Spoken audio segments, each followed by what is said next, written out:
So I'm pretty sure a lot of you are wondering why even get into real estate after flying. I mean, I've flown for probably since 2009 when I was in New Mexico Military Institute. Flew the Cessnas. That's how I started off. Got my private pilot's license from there, and then pretty much spent the next 10 and a half years flying for the Marine Corps. So you would think if I'm going down that path, it's already been almost 15 years of flying. Why not just become a commercial airliner? Well, I decided real estate has actually been a path for me for a very long time. Ever since high school, I mean, a lot of real estate investors you probably heard just have started their real estate journey after reading Robert Kiyosaki's book, Rich Dad Poor Dad, which ultimately drives at least myself towards the path down passive income. I mean, you can only work so many hours out of the day. You can only gain so much income. But if you're able to leverage yourself, leverage your skill sets, leverage the assets that you have available, then at least at that point you could gain as much income as possible. So that's where it all started. And this was actually back in high school when I read that book. So fast forward, I joined the military. I'm completely focused on flying. I've been flying for at least 5 years by this point, maybe 4 years by this point. I'm presented with a lot of my peers saying, go ahead, buy properties, go ahead, buy properties.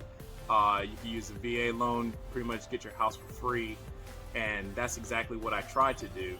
But I was skeptical because I was on the East Coast. I was in Florida, but I live in California. I was always wondering to myself, when would I ever come over to Florida or Texas or North Carolina to ever check on my properties? Like, what happens if something's bad and I'm completely across the country and I can't do anything about it? I decided not to pursue that risk, but I kept hearing everybody keep saying, hey, buy properties, you'll become a millionaire at the end of your tour. So I kept that in mind. Fast forward again, I'm finally over in Camp Pendleton, which is in California in Oceanside, and I pulled the trigger, finally bought my first property. It's a 3-bedroom, 2-bath. And the reason behind that, even though I'm a single man, I don't need 3 bedrooms, 2 bath. In my mindset, I was thinking, okay, well, if all goes wrong, I could rent out the other 2 rooms in order to set me up. So I can still take care of the mortgage. I can still get a little bit of an income if I rented out the other rooms, and I can still figure it out from there. At least that'll give me some breathing room in case everything catastrophically fails. So I decided to buy a 3-2. It was a nice townhouse, and all was going well up until I got deployed.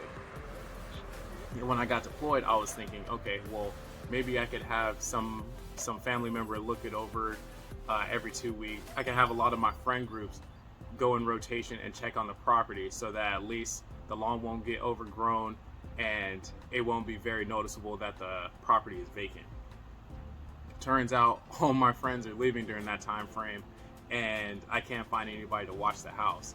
So the last week, right before I deploy, I had to get a property manager. 3 days into it, she says she can't manage it because something comes up. So I end up going to another property manager who says that she could actually go ahead and find a tenant for this property for the 6 months that I'm going to be gone. I said, okay, whatever. Let's sign the contract. I don't care. I just need somebody to rent this place out. So I'm deployed. I'm a week without cell phone contact, so I have no idea what's going on with my property.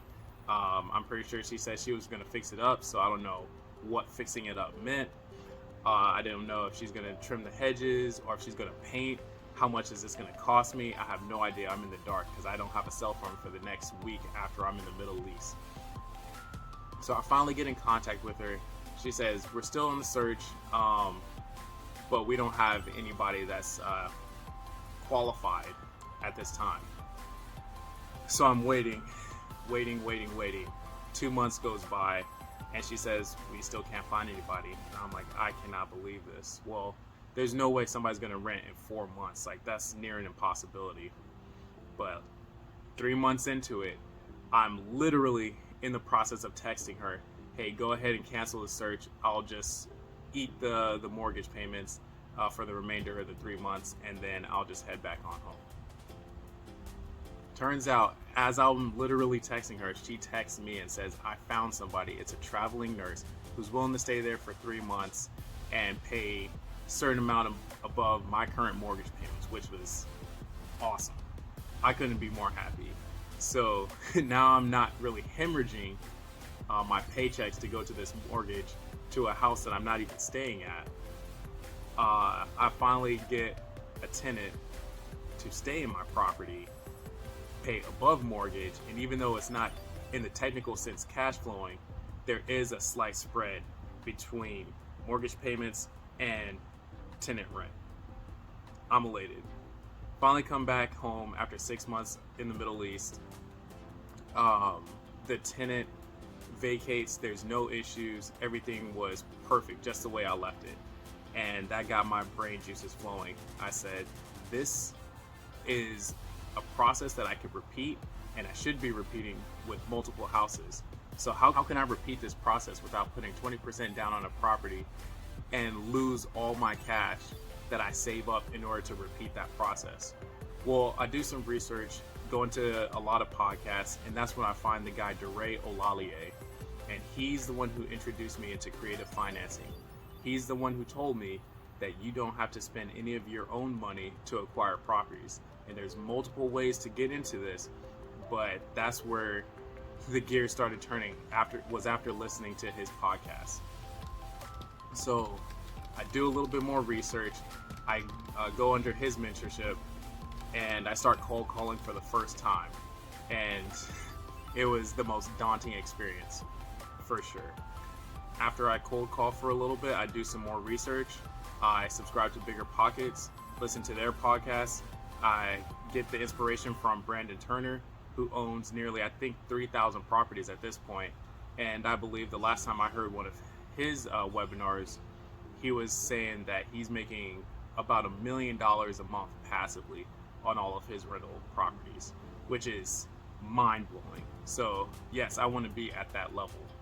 So again, how do I achieve that with creative real estate or any other real estate acquisition techniques? Well, that's where I'm at now.